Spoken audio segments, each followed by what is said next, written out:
Debbie Racca-Sittre has spent her 30-plus year career as a devoted public service in government as well as in the nonprofit area. She's a bachelor's, master's degree in psychology, a master's in public administration as well. And over the years, she's also been a cook, a social worker, a counselor, a planner, a strategic thinker, a problem solver, a grant writer, a fiscal and contracts manager, a negotiator, a terminator, a mentor, a champion for the underdog, a straight talker, an executive director, a philosopher, leader, writer, winemaker, wife, mother, daughter, and friend. Please give it up for Debbie Racca-Sittre!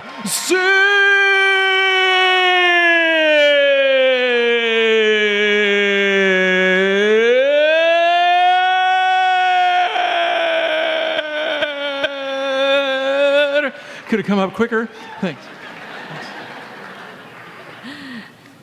Thank you, Randy. That was the introduction of a lifetime there. Okay.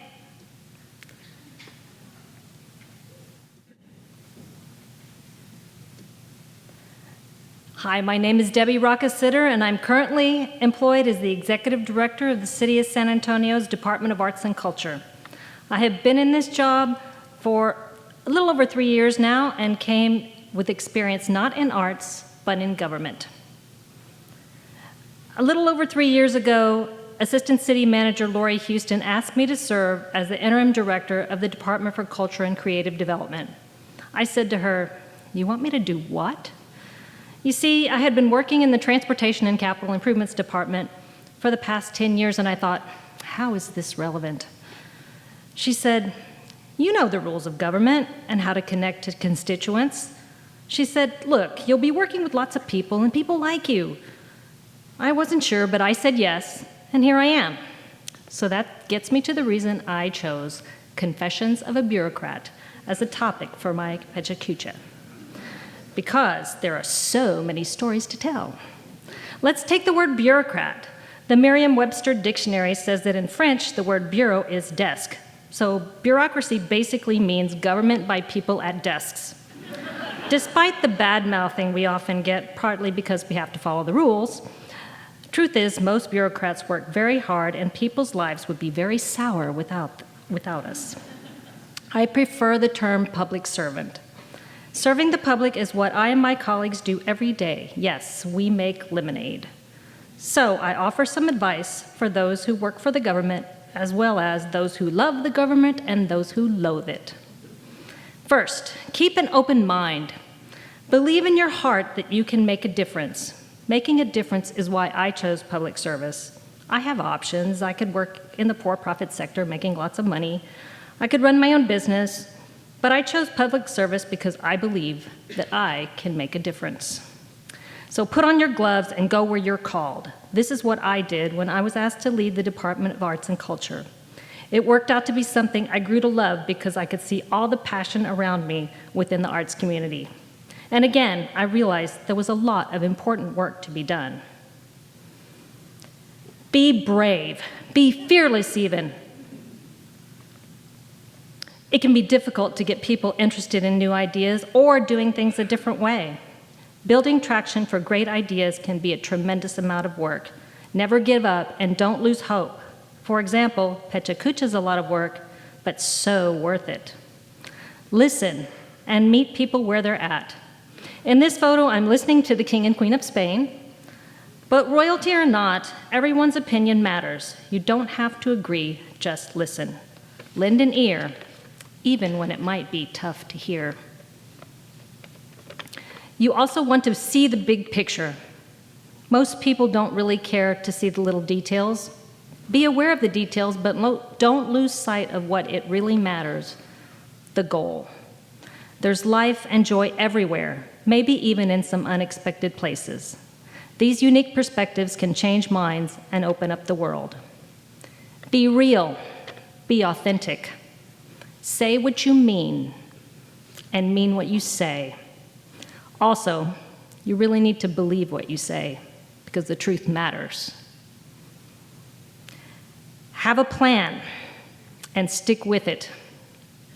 We love to do strategic planning in government. We plan and plan and plan. The key to success is not only planning, but doing what you said you would do. It's really simple.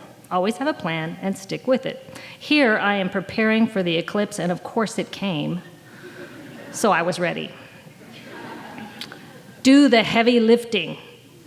Roll up your sleeves and pitch in to help others. Keep focused on the goal, but realize you're on a team and teamwork is essential. In this photo, my daughter is holding a huge lava rock. Looks heavy, right? And another tip that I want to give you, communicate, communicate, communicate. So the point is, over-communicate. I always say that I want people to be saying, "Why is my government so transparent?" I'm tired of hearing from them. But remember, anything you say can and will be used against you in the court of public opinion. This is my quinoa watching me cook it. In government, someone is always watching you, and they could get almost anything through an open records request. So be sure to say what you mean. Celebrate wins, but move on. We take pride in the work we do as public servants, but you know, every day creates a new adventure. No day is ever the same. It's like graduating from high school, you move on to college, it's more studying, more classes, only very different. Learn from mistakes, but move on. We all make mistakes, and we try not to, but luckily I'm not aware of any deaths by arts and culture. This paper cloud is actually not a mistake. I meant to do that. Thanks, Stuart and Cade, for teaching me how to make a paper cloud. If you have a great idea that gets implemented by someone else, let the butterfly fly away and be happy. The goal is for your great ideas to get done and grow wings, because the community benefits. Of course I want credit, but in the end, I have to keep my eye on the goal. Give credit where credit is due, and lift others up. Be an inspiration, a mentor, and a friend. I have a great team at the Department of Arts and Culture. They are the ones that make me look good. Thanks for everything you do, guys. You can't please everyone. Let the haters hate. Just do the right thing, and always come from a place of love. You will be okay, and your community will embrace you. Thank you. Great. Thank you very much. Wait,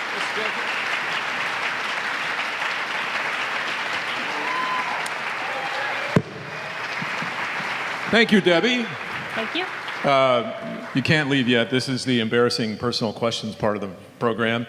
I just had a couple of questions to follow up. You talked about the big picture there. Well, first of all, you are the first person, I believe, we're going to check with the judges, to ever use a picture of quinoa in a presentation. Is that right? Did you take that? I did. You did? Well, now, as going from a bureaucrat to working with people in arts and culture, what was the biggest surprise? Because you, I'm sure, work with some of these people, creative people, but going from people in, say, construction, people more on deadline focus, what was the biggest change for you? Is it that big a difference, that big a challenge? No. I thought it was going to be easier, but actually it was a lot harder, because in construction, people are motivated by one thing: money. And that was the bottom line. In the arts and culture business, people are motivated by what is right and what is wrong, and they're motivated by ethics and what they believe in, and passion. And passion is something that you don't always understand in a person, so that's kind of why I wanted to do this PechaKucha. And people might not understand exactly what the Arts and Culture Department does, or what you're working on right now. You talked about big picture, but what are some of the things in the pipeline, or maybe up even in here with some of the people at the council or wherever, that you're working on? Oh, we're doing some great work. We're going to be doing a citywide exhibit of the work of Sebastian. He is the Mexican world-famous artist, sculptor that did the Torch of Friendship, which is the big red Gumby statue that everybody looks at downtown. But we're going to have over 100 Do you call it that when he's around? Oh, You know, he's a great guy. He's a wonderful, wonderful guy. And he's so nice. And he's going to be visiting San Antonio many times. He's got over 50 years of experience in sculpting, and he's a mathematician. So all those geometric shapes, he thinks of them. And I have some videos that we show on our website at sanantonio.gov/arts that show him doing these, I call them Rubik's Cubes, but they're Sebastian cubes. And they're very fascinating. And the last couple quick questions. Are you an artist yourself? Because I think when we showed your desk and cubicle, you had nothing up on the wall. I'm not sure. You would think maybe that you could have, I don't know.